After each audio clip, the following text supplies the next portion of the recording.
Hello everyone and welcome back to Film Bro. Today I am reviewing a film that has been on my watch list for 7 years. I present to you The Purge, written and directed by James DeMonaco in 2013.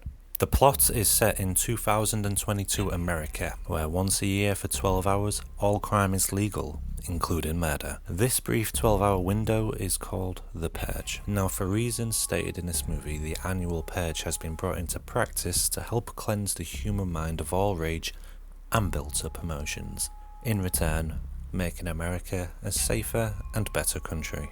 This is evidenced early on in the movie as it reveals that unemployment is at 1%, crime is at an all-time low, and violence barely exists. On this day, we follow the lives of the Sandin family. James, the father, and our protagonist, is a salesman who specialises in selling home security systems.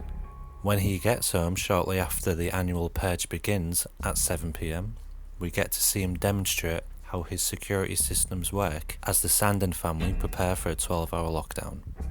That is, until a man can be seen running down the street, begging for someone to help him. This is when Charlie, the youngest child, deactivates the system in an attempt to rescue this mysterious man. However, what Charlie and the rest of the Sandins do not know is that the gang of maniacs hunting this man down are just around the corner. Armed and psychotic, this group of individuals will stop at nothing and for no one until they get their target back, or else the Sandin family will too become their prey. Given the ultimatum before him, James has to decide what is worth more: the life of a man he doesn't know, or the lives of his family. Okay, let's start with the script. For the majority of this film, we just see people walking around hallways. It's almost like they live in a mansion the amount of time they are running around, yet we see the true size of the place at the beginning. Yes, there is a line from the crazy neighbour who comments on their house extension, as if to justify the point I've just made. But come on man, it just doesn't work. The characters are always splitting up too. I mean, how dumb of an idea is that? During the Purge. In fact, it feels like they're living in a palace because with all these characters running and not bumping into each other, it's just ridiculous. You should be able to hear a mouse fart in that house if it's that silent.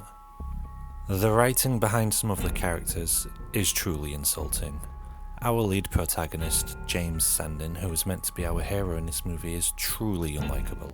Seriously, I couldn't connect with this guy on any level, and to be honest, the only reason I remembered his name is because I'm rating this review. Even Ethan Hawke couldn't bring this guy to life. His children are no better. Now let me give you a couple of reasons why. The youngest of the two, Charlie, as mentioned previously, is literally the reason their home gets invaded. He sees a homeless man on his security camera running outside screaming for help. His solution to this is to literally deactivate all of the security barriers and doors to his home to help a man who he has never met, whilst all these crazy maniacs are literally just behind him. The scripting term for this is called an inciting incident. Every movie has one, and it's used as a catalyst to further the plot. Those who have written scripts before will know how lazily written this film is. But seriously, if I was that kid's father, I'd send him to military school and delete his Fortnite account. Now let's talk about his big sister. Jesus Christ. I don't understand any of her actions in this movie.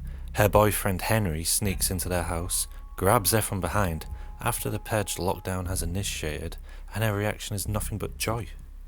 But don't worry, she redeems herself later in the movie, right? Wrong. Because literally minutes later, her boyfriend tries to shoot her dad, and what does she do when James fires back and shoots him in the gut? She carries him away into her room to try and help him. Honestly, this is seconds after he tried to murder her father. Before we move on, I want to talk about one last character. You know the old saying, save the best till last? Well, that's exactly what I'm doing, because this guy is genuinely the best thing about the entire movie. His entrance was great. The way he speaks is great. Hell, he even looks great, and yet he gets killed off in such abysmal fashion. I just wish we got to know more about this guy. I want to know his backstory. I want to know what he did for a living. Did he vote for Trump? We'll never know. All I can say is he steals every scene he is in, and if he had more screen time, it could have given this movie an extra point. Oh, and I hope this doesn't sound petty, but there's a scene where a girl gets shot in the face, like literally through the brain, and then reacts with, It's actually hilarious. Don't get me started on the ending either. Jesus Christ. They throw a twist into the mix in which the neighbours try to kill them after it looks like they were the heroes.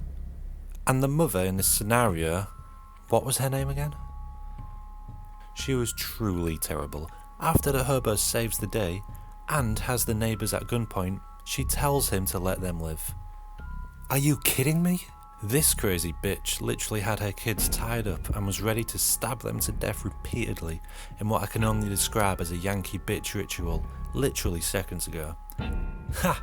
I bet her name is Karen too. Bitch.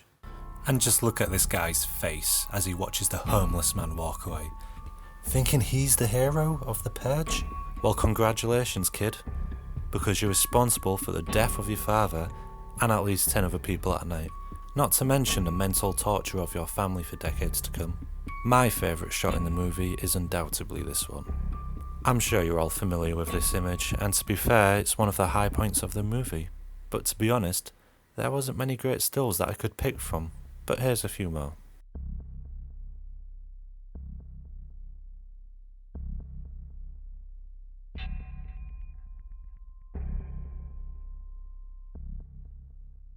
If I had to pick a favourite scene, it has to be the introduction of the Maniac Gang, in particular, the polite leader, as he is credited. When he delivers his speech to the Sandin family, this is without a doubt the only moment that captivated me throughout the entire runtime. It is well written and he did a fantastic job in bringing his character to life, and I'll be straightforward with you, there was no close second. Everything else other than this scene isn't worth the review. This film had so much potential. The concept was amazing, it was just a shame that all of that potential got wasted in what turned out to be a sub-average home invasion movie with hardly any moments of true horror.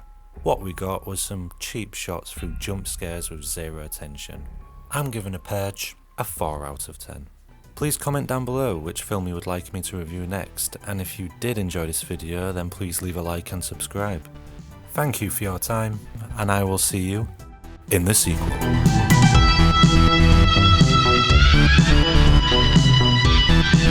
Thank you.